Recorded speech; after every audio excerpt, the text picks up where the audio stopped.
Bang! Neeves Knives, I'm Jared, and today we have a bunch of new knives to check out. Starting off with the Sencut Practis, not the Praxis, the Practisk. And this is a 9CR18 MOV drop point blade, green micarta scales with steel liners. They have a lot of milling on the inside of them for weight relieving. Deep carry clip that is reversible. It's not inset, but it does have flat screws, so it should be nice and smooth in and out of the pocket. They do a good job with their pocket clips anyways, and it is reversible for lefties, and it's running T8 hardware all the way around, which I love to see. Sencut always gets their action down. That's one thing you can say about Sencut Civivi. They do phenomenal action, and especially for typically under $50 knives, these guys do a really good job. The flipper tab is nice and comfortable, nicely shaped, good jimping on there. All you gotta do is break that detent. You break that detent, it's flying. And the thumb studs are nicely distanced from the scales and has a nice little chamfer, so it's very easy to reverse flick or thumb flick these thumb studs. Like really good. And the detent having the strength it does, it flies out. The drop, nice and smooth. It is riding on ceramic caged bearings in the pivot, which allow it to have this nice drop shutty action. A couple of shakes and she's closed. The access to the lock bar, I wish it was cut back just a little bit farther. Even though the liner is exposed, you can see that it's exposed on both sides, but it's just these nubs. And I wish that I could actually touch or get to the lock bar beyond the nubs, because when my hands are sweaty or wet, I tend to slip off when it's only nubs. I tend to not find it to be very comfortable, especially under wet or sweaty conditions. So I would just prefer to be cut back ever so slightly, just so I don't have to only hit the nubs when I disengage it. The 9CR18 MOV drop point blade has a coated finish on it and is a great blade shape, great geometry. This thing's gonna cut like a dream and is nicely shaped for utility cuts. My one issue is the plunge grind. I wish the plunge grind was a little bit better, or separated from the edge, so there was a choil there, because when you sharpen it, at least by the second or third, probably maybe even the first sharpening, depends on how low you put your angle, but you're going to cut into the plunge grind with your stone and it will create a smile, especially on a black coated blade. All in all, this is a really cool knife and a great knife. Sencut always makes great knives for under 50 bucks. Next is the KUBEY KB377. I'm not sure the name, I'll put it up on the screen, but this is from KB Knives, which I do have a 20% discount code for, links down in the description. This is, the company is basically, at least what it seems like, is they're doing like premium versions of the KUBEY models, and this is pretty cool. It is a great size, phenomenal shape. This one has the watermelon fat carbon fiber. And this is a Lundquist design, by the way. You can tell by these 5 dimples, or whatever you want to call them. It's kind of his little signature. Then you have a beautiful pretty much a deep carry spring pocket clip. So it's like a machined, milled out titanium clip that is pretty much a deep carry with a hidden screw. Nice ramp. That's going to, be really nice in and out of the pocket. Now, the ergos, M390 steel, M390 stone washed blade, beautiful drop point blade, love the swedge. The ergos are phenomenal. Like this, you can kind of see it. It just has a nice taper. It's very comfortable, and this is a great size. Like I said, I got a full grip on this, and I imagine most people will have a full comfortable grip because it's like just the right size, where it's not too much and it's not too little. It's just right, and that coupled with a nice geometry from this blade, it's going to be a great cutter, and you can pretty much use it in any direction. It does have a steel liner underneath the titanium scales. So these are titanium scales with a steel, basically a subliner lock, but I don't think they're screwed in. I'm not sure. I think they're put in behind the backspacer, but regardless, it's a liner lock and it has great access, phenomenal access to that lock bar, nice comfortable disengagement, and very smooth on the drop. The hole deployment is easy to get to for the reverse flick or thumb flick, and then the slow roll is also nice. Detent, very well tuned. Sharp and plunge grind is decent. It could be bigger, but hey, they gave you something. I'm happy to see it. So you got about 3 sharpenings before you hit the plunge grind, give or take, depends on the angle you put on it. If you use their angle, maybe more. If you lower it back, maybe less. But you at least have a couple sharpenings in there, especially if you're careful. Now, the stop pin lands in a good spot on the open and close, and it uses the same stop pin for the open and close. It has a shoulder lockup where you can see how it's got like a pocket right there, and it falls right over the top of the stop pin. Ceramic caged bearings in the pivot, no detent lash. This thing's cool. I like this thing quite a bit. Good looking, attractive knife, great size. I honestly don't think I really have any complaints. The choil could be a little bit bigger. You know, as long as the heat treatment is done well, then this would be a great little user, or a great little premium pocket knife. And considering you got 20% off, don't forget to use the discount code. Next is the GOODBOY Junior. Now, I did have a little bit of issues with my original one, but this one is actually solid, because the issue was that it was failing and it had play. This one is rock solid. I've already spine whacked it a bunch of times. It's really, really solid. There's absolutely no play and no stick, which is really cool. So they did a good job. Hopefully they'll get the lock face geometry down, because it's, you know, it is important with the button locks, especially with conventional button locks. There are other styles of button lock companies can use if they're not, you know, able to get it down. But we have a drop point blade with a dual grind, but they're both flat grinds. Beautiful satin. I love that satin finish. And the blade steel on this is D2, and the blue is a Tiffany blue, which I am actually, you know, if you'd asked me, you know, probably 30 and under, I probably would have said no, I didn't like it. But man, I really like the Tiffany blue now. It really pops to me. It definitely works really well on some knives, like as a little pop of color, like for liners and stuff like that. So definitely appealing to me. Now, the action is really good on this. The detent is not super strong, but it works. Like, it's just enough where you have some resistance for the thumb, or getting close, or the reverse flick. The thumb studs are easy to get to. There is a chamfer around the edge, and I do like the shape and the style of thumb studs. It offers a little bit of texturing around the edge of it, so you're not going to slip off. The blue G10 or Tiffany blue G10 scales do have inset steel liners inside there for some rigidity, and then it does have a reversible deep carry inset clip with flat screws. Nice pocket clip. You can obviously flick it with just the button like a gravity knife, but yeah, really awesome. One thing, oh yeah, another thing, perfect jimping. This is literally the type of jimping all knives should use, and it does have a crown spine. It's really nice, but this actually has grip to it. It's almost like sandpaper, and I like that. Great size knife.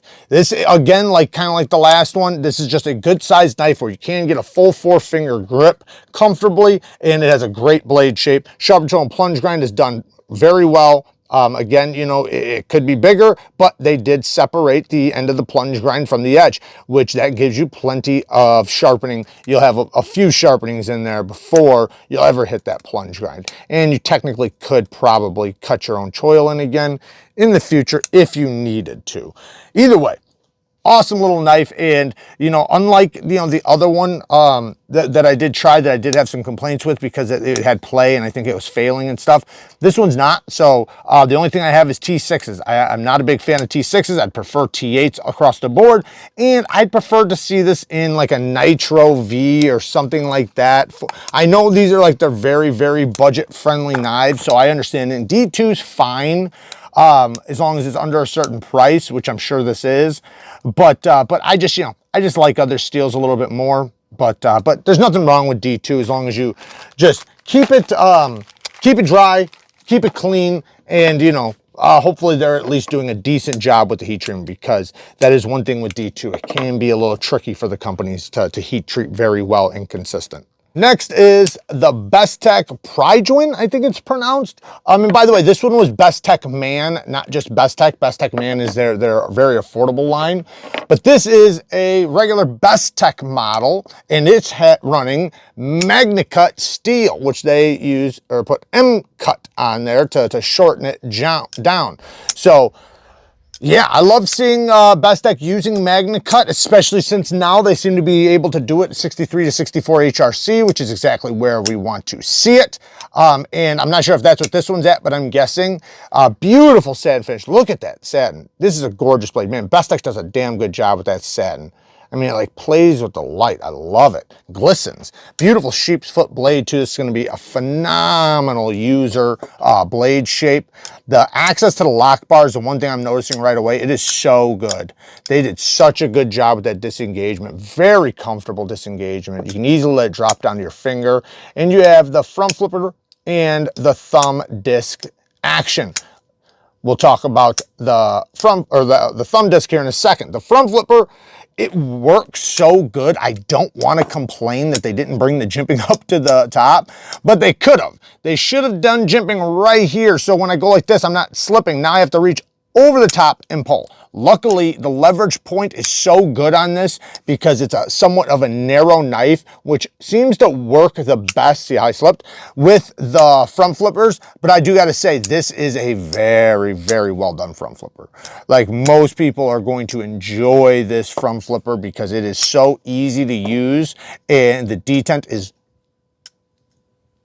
very, very well done for this knife. Now, the thumb disc, I have one issue with it. Reverse flick is money. I mean, it's almost like this was designed for a perfect reverse flick because your reverse flick literally touches the edge right there where it's jimped and you're flicking out. So it just works so good. It's like it lands right where I would want to comfortably reverse flick and it works great. Now, the problem is the thumb flick. I'm not a fan of the thumb flick because I more go up like this, so I slip off of it because the traction is more set up for going outward. At least it seems. So I can get it, don't get me wrong. You just gotta, know that it's a little slippery if you go upward like that and kind of wedge your finger in there and kick out. It works great as long as you're doing that. But if I just naturally grab it and pick it up, well, that time I didn't. I sometimes slip like that. But with a reverse flick, money. So it works good. But, the jimping could just be a little bit different, or not the jimping, the traction could be a little bit different on the disc. Now, titanium handle, should already said that, with a carbon fiber inlay that looks gorgeous. You can see all the screws on the inside screwing it in. Titanium mill pocket clip. You can tell it's a combo design. Bang right there, because that is his titanium clip that he does. It's a good clip. It works well. It's a little tight because this one's a little short, but I mean it works. It works good. Perfect centering, lockup, rock solid. Perfect lockup, like that lockup, yeah, really solid. Stop pin is an internal stop pin running ceramic caged bearings on the pivot. Look at how smooth that drop is. This is damn near, I mean, it's complete fall shut. Very nice, really good action. It's not a reversible clip. And you will probably hit the lock bar if you're using it left-handed. I do like how they put the cutout for the lock bar on the inside though, so it's not under the clip. Great to see that. And the little design influence, Combo does some really good, cool designs. He's got some real wicked designs out there, but he does a good job designing knives and in allowing them or making them look different so they don't just look like everything else out there. All in all, the only negatives I have is sharp control and plunge grind is I don't like this because I'm gonna get a smile no matter what when I sharpen it. This is impossible to not get a smile. Technically, I could cut in my own choil if I wanted to, but I don't want to have to. Now, is it that big of a deal? Not really. I mean, unless if, you're me and it bothers you that much. But, I mean, I would still sharpen it. It would still be fine. It's, it doesn't make it a deal breaker, but damn it, I just like to have a nice sharpening choil because then I can sharpen it as many times as I want without having any issues. And with this one, you are 100% going to have an issue sharpening back here, especially after the first and second sharpening, especially if you lower back your edge angle. Other than that, the only other thing I can say is just that, the traction for the disc could be a little bit sharper on this side so that you can catch going upward like that, or maybe even change like the direction, I don't know, of the milling right there. And then the jimping could be up and around the top of the front flipper, but like I said, both of them work so good, so don't even want to complain. T6 hardware, rather see T8 hardware all the way around. But yeah, ooh, well, yeah, super solid knife though. Next is the new version of the Peregrine Falcon from Remette. Remette does a really good job, and they got some awesome knives. This was one of them. Now, this is using a pivot lock, or their pivot lock, which is basically a button lock pivot with a liner. So it is a liner lock. See how you can unlock it? That you can use the pivot to disengage. Now, here's the thing. You can also use it manually and just use it like a liner lock. That's pretty cool, right? Well, now there's a lock so that you can't disengage it. And I do got to say, this is the first time, maybe not the first, but it's one of the first times I've ever seen a secondary lock that locks the lock bar from being able to be disengaged that actually works well. I mean, this thing is it's so solid, and even with it disengaged, it is rock solid. So the fact that when you do engage this, it doesn't make it to where, like, if I go to disengage it, no movement when I go to disengage it. Usually, like, you'll go to disengage it and you'll feel up and down movement, and that drives me nuts. It's like, why put a secondary lock if it's not going to make that lock really strong? And in this case, it actually does. It stops it. The lock face geometry is just phenomenal on this knife.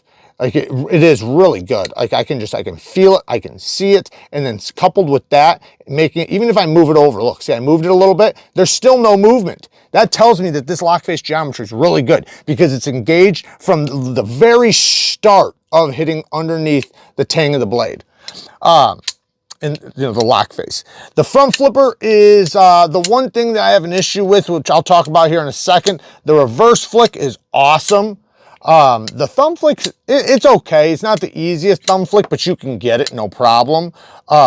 You can also use the pivot to swing it out, which it is very smooth.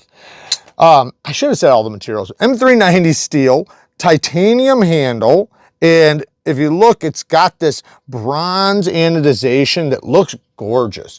Beautiful, like reflection. It almost has like a pinkish purple hue. Then we have the electric ano around the pivot. Looks really good as long as you don't fingerprint it up. Throw a little alcohol on there, it'll really brighten up. Get rid of all the oils. That's how you really get it to shine. Or you can use Windex. Both of them work great. Look at that. Woo! Then the clip, same thing. I should have did that one too. And backspacer all have the electric ano. Now, got it engaged. Now the front flipper, you see you got a spot for a tritium, it looks like, and right here. But the front flipper, the jimping is just not sharp enough. I'm surprised seeing that they did the new locking system. They didn't change the jimping on the front flipper. It doesn't go up high enough. You need some on this corner, and it needs to be sharper. This is like the worst jimping to have on a front flipper. You can still use it, but it can be slippery. Like, I can't do the reach over very easily. But like I said, as long as you're just doing the regular thumb flick, it's fine. And the whole deployment works really well. So that'd be the primary, the way to deploy, and then the button swing. But ergonomics, really good ergos. Like I said, I do like this knife. It has a clip point Tonto with a dual grind, but the grind is basically the same, so it doesn't have different thicknesses. Flat grind here, and then, you know, it's not too thick, but it does have a little bit of robustness behind the edge. So this is somewhat of a little bit of a tougher knife for a liner lock, you know, especially considering it has that secondary lock. Sharpening tool and plunge grind's really good. You can see where it starts, you can see where it ends, and you can see how you have life to sharpen off before you hit the beginning of the plunge grind, because once you hit the beginning of it, your stone will hit it and grind into it, and it will show. So all in all, I do like the knife quite a bit. The hardware is, I believe, no, it's T6s. Okay, so my first complaint would be, well, not first, my more complaints, T6 hardware, and then, like I said, the jimping on the front flipper, and other than that, the stop pin hits behind the edge, so that's the next thing. Luckily, it does hit in the thicker portion, so that's at least good. It hits, I think, like right there. So that's not horrible. It just, when I do sharpen up to there, I can't put my own choil in now. So I will have to be careful. Now, because it's so far up, I don't think this one will become an issue. You do have plenty of steel to remove, but it technically could in the future. But yeah, all in all, really cool knife. Let me see that. Is that what's going on with that? Let's just, okay. All in all, really cool knife. I do like the Remette Falcon quite a bit, and I like the locking system. I like that it has, you know, 2 different ways to disengage it, and they both work well. And, you know, they did cut it back right here, by the way, which was something I think I said from the first one. So that is a nice little touch as well. So good access to the lock bar either way, and the lockup is rock solid. The edge, you know, nice sharpened edge. I mean, it's very sharp. The tip, you're going to be able to use it really well. You can use the secondary tip. And, you know, this has a nice flat or nice straight edge, so you're gonna be able to cut all the way out to the secondary tip without slipping out. And then the fact that it has this lock, you're not gonna have to worry about disengaging when you choke up, you know, if you were ever worried about that. But anyways, there you guys go. Work hard, stay tough. Until next time, peace.